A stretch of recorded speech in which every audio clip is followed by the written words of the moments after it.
So I'm 13, and I'm failing every class in school. And 8 out of 8. I mean, we're talking like, smart kid, you know what I'm saying? I'm focused. And I think it was mostly because I was skipping school, but it may also have been the pot. But so I'm getting 8 out of 8 classes. I mean, we're talking science, history, math, gym, Fs. Like, how do you fail at gym? You skip every day, right?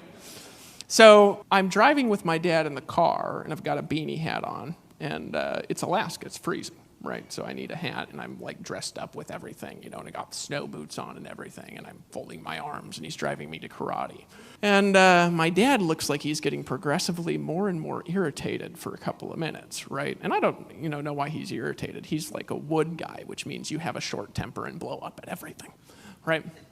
So not really. I think everything's hilarious, but he'd get frustrated. So in any case, he finally just kind of explodes and he goes, "You gotta be the dumbest kid in the family." And I said, "What are you talking about?" And he said, "You're failing 8 out of 8 classes. I mean, at least you got 100% in something." I was like, how do you fail 8th grade history? This is like the United States is a couple hundred of years old, but we're not going to be specific because you're only in 8th grade. And I was laughing. I said, what does this have to do with anything? And he says, look, you might think maybe you're a 13-year-old now, but eventually you're going to have a family and kids and a wife. I hope someone will love you because it's hard. And he says, how are you going to support your family? If you don't go to school, get a job, get a profession, what are you going to do? And I said, you're telling me those dumb, boring history classes and that math class has something to do with making money, because I can't figure it out. So if I have to go to do this, to do what you do for a living, I'll be poor. Thank you very much. So why don't you tell me something I can do for a living without going to school? Now, I was expecting to be left alone at that point, which is really why I said it, right? It was just like, I'll just tell them I'll be a failure and get it over with, and that's what I'm looking for. Leave me alone. So next Thursday, my dad comes in my room, throws a suit at me, and says, put that on, we're going to a meeting. And, I think I was playing like a video game or, reading some weird book. I was reading weird personal development books even when I was failing all my classes. It was funny. I'd skip school and go read Carlos Castaneda or astral projection for beginners or some weird thing like that.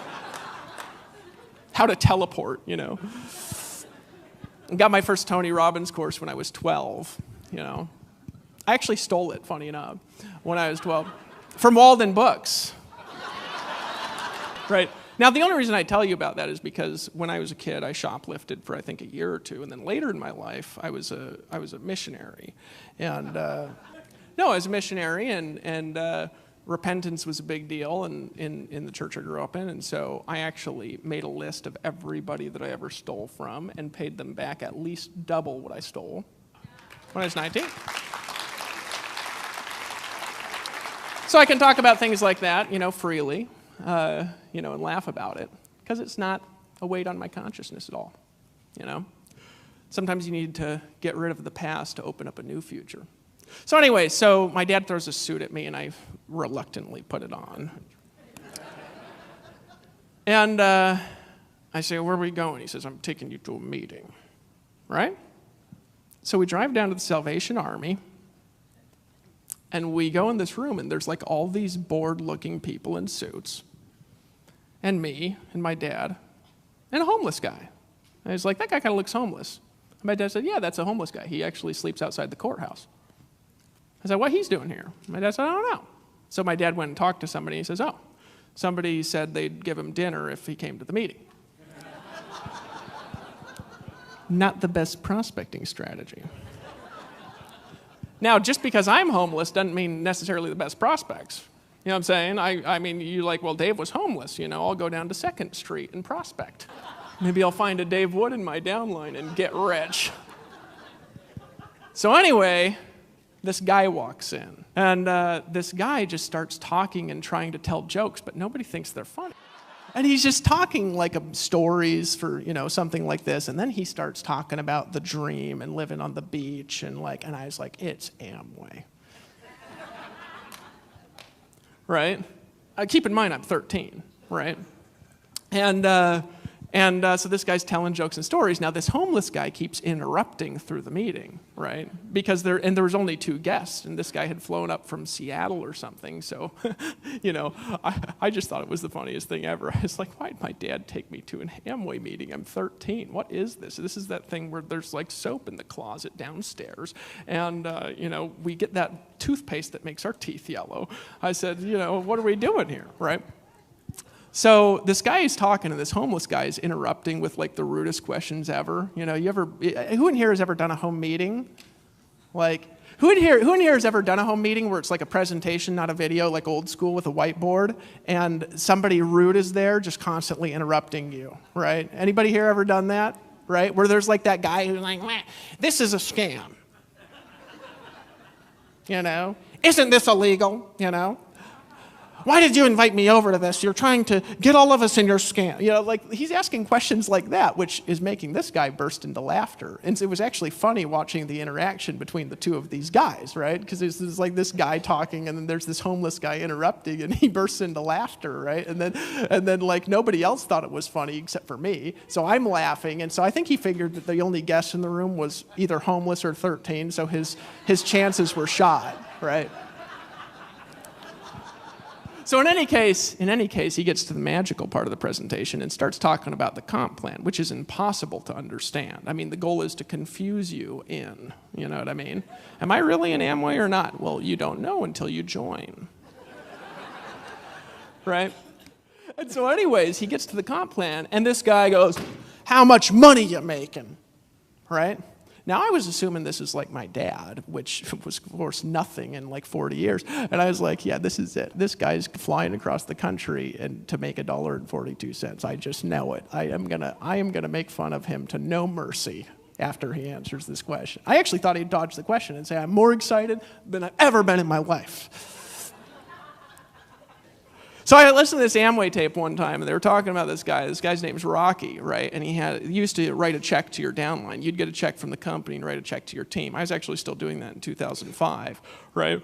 And so anyways, this guy's talking about his team. He's got this guy who's like a personal trainer at his gym, and these people just made fun of him ruthlessly, just ruthless, He joined that thing. He's like, yeah, he's in Amway. Have fun selling your makeup and your vitamins and your soap. I've got big muscles, but I like makeup. They'd make fun of him ruthlessly, right? So Rocky, is writing the bonus checks, and this guy's bonus check is like $1.42. And he writes this check for $1.42, but he puts it in a gigantic envelope, right? And he goes to the gym with this gigantic manila envelope, and he goes, Billy, I got your Amway check, right? And Billy says, where? He says, over here, I got your Amway check. And then he says, I want that. And he comes over, and everybody in the gym just shuts up. It's $1.42, right? Keep that in mind. And they say, how much you make from that thing? And he says, you wouldn't even believe it if I told you. In any case, I'm in this room, and I'm like, this is the time. And then he says, how much you make? And the guy says, well, it's not fair because, and I'm like, here it comes. Because I have another job, because I only started yesterday, because I'm only doing it part-time, I'm making $1.42. Come on, what's your answer? And he says, it's not fair because I'm only part-time. I've only been doing it for like a year and a half or 2 years. And I'm a full-time realtor, so I'm just doing this part-time. And last year I made, and he turned around, and I said, here we go. And he wrote a 2, and I was like, that's it. And he wrote out $220,000. And I went from like this as a teenager, and I said, if that dumb idiot can make $220,000 selling soap and vitamins to homeless people and teenagers, I am going to be rich in Amway. So then next week I was out on Halloween, egging cars and houses with my friend Matt. So in any case, I'm talking with my friend, and I say, "What do you want to do for a living?" And he says, "I'm going to be a firefighter." And I go, "Firefighter?" And he looked like genuinely, because his mom was a firefighter, and I was like, and he was like, "What's wrong with that?" I was like, "You are going to be poor, poor, poor." And he says, "Why? What the freaking heck are you going to do?" And I said, "I am going to be rich in Amway." Now, I never got made fun of more in my life than Matt Linden, except for when I joined Amway at 21 and tried to get him in the deal. So the point is that I've been there. I was sitting back in 15,000 people in a room, wondering, what am I doing wrong? All you got is your best, and the reality is that most of you are doing a lot better than I did, right? A lot better, my God.